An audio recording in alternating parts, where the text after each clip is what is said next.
Voici maintenant une deuxième vidéo sur les raccourcis clavier et l'utilisation de la barre d'outils.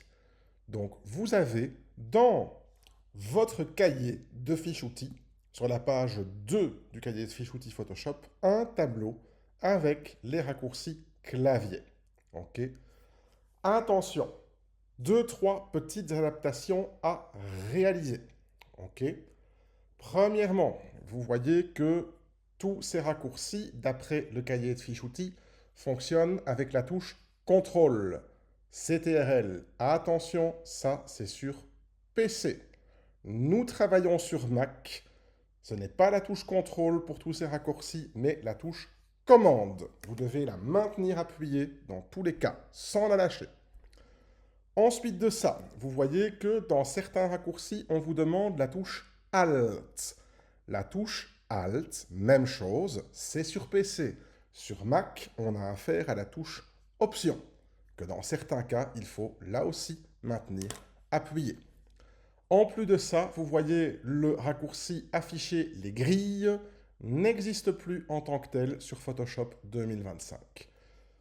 Voyons maintenant un petit peu tous les autres raccourcis possibles. Vous voyez qu'on commence par commande R pour faire disparaître et apparaître les règles de mesure qui se trouvent en haut et à gauche de l'écran, qui sont les repères de mesure en millimètres par rapport à la photo. Vous voyez, commande R, elles disparaissent, elles apparaissent. Ensuite, vous avez également commande plus pour zoomer vers l'avant, comme ici. Commande moins pour zoomer vers l'arrière, comme ici. Attention que sur Mac, le plus se trouve au-dessus du égal. Pour l'obtenir, vous devez bien évidemment appuyer sur la touche majuscule et la maintenir appuyée. Okay. Donc, zoom et dézoom. Commande A pour sélectionner l'image. Commande X pour la couper et V pour la coller. OK. Commande C pour la copier, c'est-à-dire la sélectionner, et V de nouveau pour la coller sans la supprimer. OK. Voilà. Deux utilisations importantes. Changer la taille de l'image. Commande plus option plus I. Et l'écran, taille de l'image, ouvre et apparaît à l'écran. Même chose, taille de la zone de travail, commande plus option plus C. OK. Même principe. Ensuite, vous avez commande S pour enregistrer. Dans le cas qui me préoccupe, vu que c'est un nouveau fichier, c'est le menu enregistrer sous qui s'ouvre. Si vous lui avez déjà donné un nom, il va simplement s'enregistrer tout simplement. OK. Pour ouvrir d'office enregistrer sous, commande plus option plus S. Ou là, il vous demande pour vous enregistrer carrément une copie. OK. Donc, dans le nouveau Photoshop, commande S enregistrer, enregistrer sous, commande plus option plus S enregistrer une copie. Vous voulez sélectionner un calque et le dupliquer. Donc, je vais cliquer sur mon calque 1 ici en bas à droite. Commande J, vous voyez qu'il y a une copie qui apparaît. Retour en arrière, comme dans tous les programmes Mac, commande Z. Vous voyez que la dernière opération s'est annulée. OK. Et si je reprends une sélection, je resélectionne mon image avec commande A pour désélectionner commande D. Et voilà, la sélection est annulée. Viennent ensuite, du côté gauche, tous les outils de Photoshop. Pour cette barre d'outils, vous constatez que certains outils ont une petite flèche qui apparaît en bas à droite. Quand vous avez cette petite flèche, cela veut dire que vous avez plusieurs outils qui se trouvent sous la même icône. Pour les afficher tous, vous allez cliquer dessus et vous maintenez le clic et vous voyez que le menu s'affiche. Vous voyez que l'outil déplacement, ici qui est le premier, vous avez aussi l'outil plan de travail qui vient se mettre juste en dessous. Cet outil déplacement qui est là, eh bien, il me sert effectivement à déplacer mon calque sur ma zone de travail. Je peux par exemple très bien déplacer ma photo. OK. Juste en dessous, vous avez l'outil de sélection, rectangle de sélection. Vous voyez que vous pouvez utiliser une sélection avec un rectangle ou avec un cercle. Je vais par exemple aller avec ce rectangle sélectionner une zone précise de mon image. Et je peux là aussi tout à fait avec mon outil de sélection et de déplacement la bouger. OK. Voilà. Je vais bien évidemment désélectionner et faire un commande Z, hop, pour remettre mon image correctement. Ensuite, juste en dessous, vous avez l'outil lasso. L'outil lasso qui est un outil de sélection à main levée. Hop, je vais simplement sélectionner comme ceci. Voilà, même principe, je peux déplacer ma sélection. Je fais commande Z à chaque fois. Pour revenir en arrière, on voit que cet outil lasso, vous avez également le lasso polygonal ou le lasso magnétique qui sont des variantes utilisant des lignes droites. Juste en dessous, quelque chose que vous allez utiliser assez régulièrement, c'est l'outil de sélection d'objets et l'outil de sélection rapide. La sélection rapide, qu'est-ce qu'elle va faire? Eh bien, elle va aller sélectionner en suivant les contours des objets qui apparaissent à l'image. OK. Vous voyez que là, par exemple, je peux, à peu de choses près, sélectionner un des personnages. Il faut bien évidemment l'affiner. Vous constatez que pour ces outils de sélection, lorsque vous vous trouvez au-dessus, vous voyez que vous avez cet outil avec un plus pour rajouter des parties, comme je le fais là. Vous l'avez ici au-dessus avec un moins pour enlever des parties, comme je le fais ici. Et vous pouvez, dans tous les cas, régler le degré de précision de l'outil avec l'épaisseur du pinceau qui va de 1 jusqu'à 5000 pixels. OK. Au plus cette valeur est réduite, au plus votre sélection sera précise. OK. Et au moins vous devrez zoomer pour sélectionner. OK. Donc tout ça pour les outils de sélection. Vous avez par exemple aussi, hop, ici, donc je vais bien évidemment désélectionner. Vous avez également l'outil de sélection d'objets qui se trouve ici, qui me permet d'aller simplement sélectionner, après réflexion, un personnage plutôt qu'un autre. OK, voilà. Évidemment, tous ces outils demandent à être régulièrement affinés. Juste en dessous, celui-ci, vous avez l'outil de recadrage. L'outil de recadrage qui se trouve là, vous l'utilisez pour recadrer et rogner votre image en allant sélectionner une des poignées qui se trouvent sur les coins ou sur les milieux pour garder ou ne pas garder certains éléments de l'image. Supposons par exemple ici que le seul personnage qui m'intéresse, c'est moi, eh bien, je vais faire un recadrage. En bougeant les poignets, j'appuie sur Enter et j'ai enlevé tous les autres personnages. OK. Je fais bien évidemment un commande Z, toujours pour revenir à mon état initial. OK. Juste en dessous, vous avez l'outil cadre qu'on n'utilise pas pour le moment et encore après l'outil pipette. L'outil pipette sert à aller sélectionner une couleur sur l'image. Vous voyez par exemple que je vais aller sélectionner la couleur de mon crâne. Eh bien, vous constatez que dans l'outil de sélection de couleur, elle vient d'apparaître. Je vais par exemple sélectionner la couleur du jeans du jeune homme qui est là. Même chose, elle apparaît ici. C'est un sélecteur de couleurs. Vous pouvez également utiliser cette pipette pour aller sélectionner n'importe quelle couleur dans votre zone de couleur qui est ici. Par exemple, je prends le jaune qui est là, vous voyez qu'il apparaît lui aussi.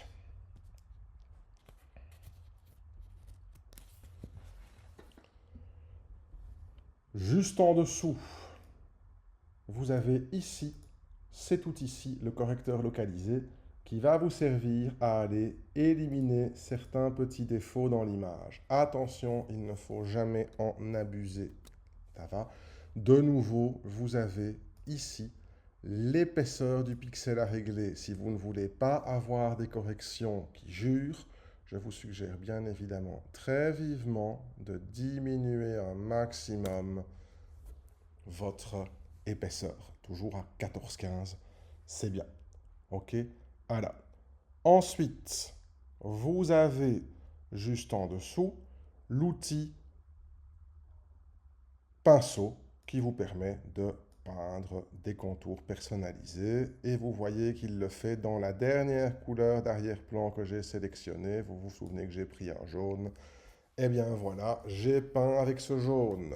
J'annule évidemment tout ce que je viens de faire. Juste en dessous, le tampon de duplication. OK. Eh bien, qu'est-ce que je vais faire? Je vais par exemple aller prendre, en cliquant sur Option, un point de départ et je vais aller peindre dans une autre zone de l'image. Ça va? Même principe. Donc, simplement, toujours utiliser pour cet outil Option pour fixer le point de départ et ce n'est qu'à partir de là qu'on peut commencer. Ensuite, la forme historique qui se trouve juste en dessous va permettre effectivement, juste en dessous, vous constatez effectivement qu'on a l'outil gomme. Cette gomme, elle va servir à quoi? Elle va servir à remettre les pixels, les points, les zones de l'image à la couleur de l'arrière-plan. Il se fait ici, si vous regardez bien, que mon arrière-plan il est vert. Donc, si j'utilise ma gomme là, eh bien vous constatez que, qu'est-ce qu'elle fait? Elle rend les points verts. Pourquoi? Parce que mon arrière-plan est vert. Mais regardez ce qui se passe. Si je rends par exemple mon arrière-plan rouge, ok, donc je vais aller l'ouvrir tout de suite. Tac, ok, hop. Je vais aller, hop. Imaginez.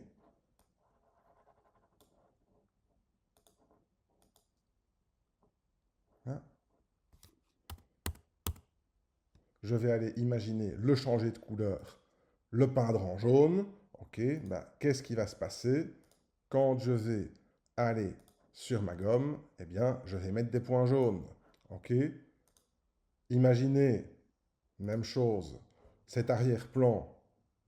Donc, je reprends ma pipette. Je vais choisir une couleur au hasard.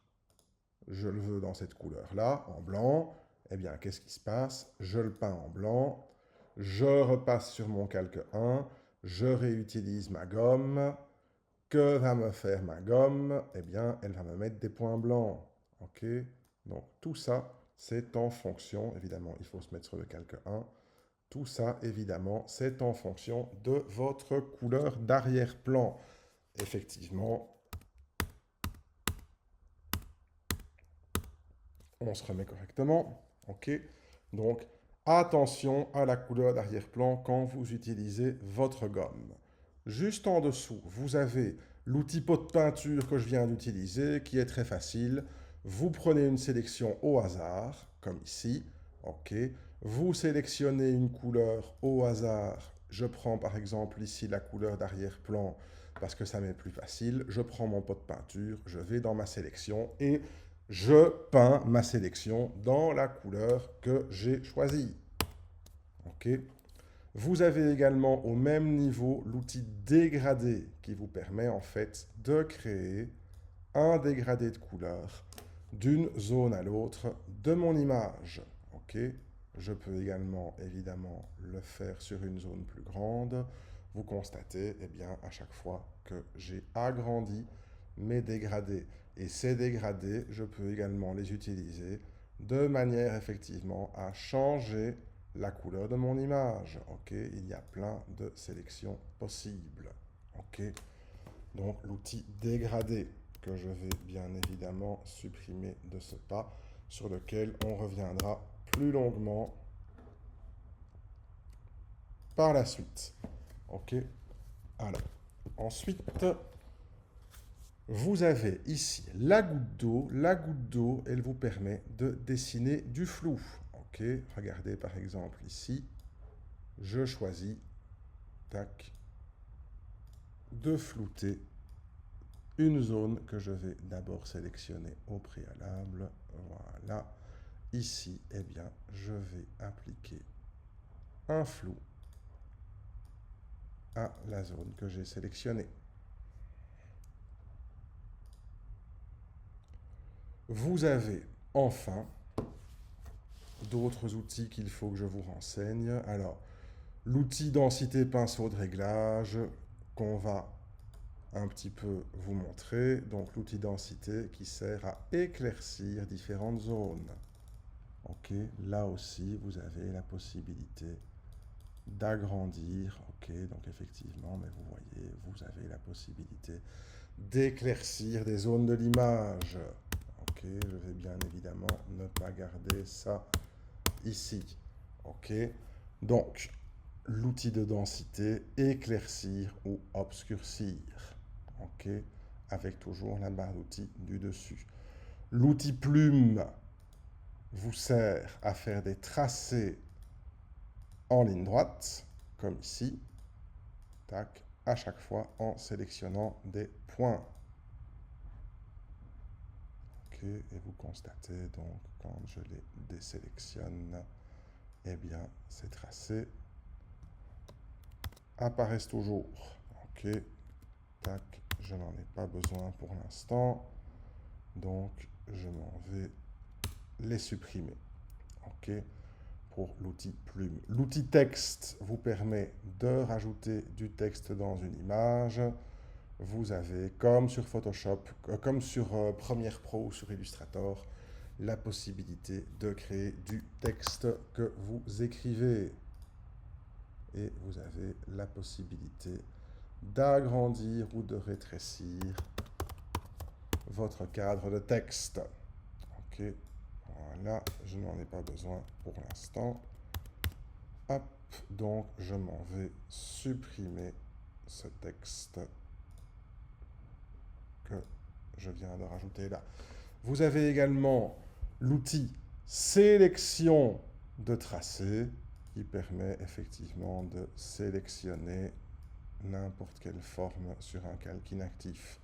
L'outil forme vous permet de rajouter des rectangles, des ellipses, des triangles, des polygones, des traits et des formes personnalisées. Supposons par exemple qu'ici j'ai envie de mettre un triangle sur mon image et vous voyez qu'il y a le fond et le contour et l'épaisseur du tracé qui sont directement réglables. Okay.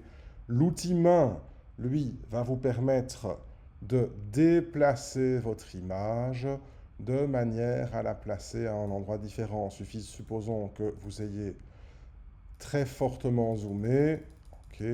Eh bien, moi, ce n'est pas cette zone-là de l'image que je veux voir. Ce que je veux voir, c'est une autre zone. Eh bien, je vais avec la main déplacer mon image. OK. L'outil zoom juste en dessous, zoomer et dézoomer. Vous voyez que dans la loupe, vous avez un plus. Quand vous cliquez dessus, vous zoomez. Si vous appuyez sur Option en même temps, en cliquant, vous dézoomez. Et vous avez aussi la possibilité de le régler au-dessus. Et vous avez pour terminer le nuancier de couleur avec la couleur de premier plan et la couleur d'arrière-plan. Quand vous cliquez dessus, vous avez la possibilité de sélectionner des couleurs.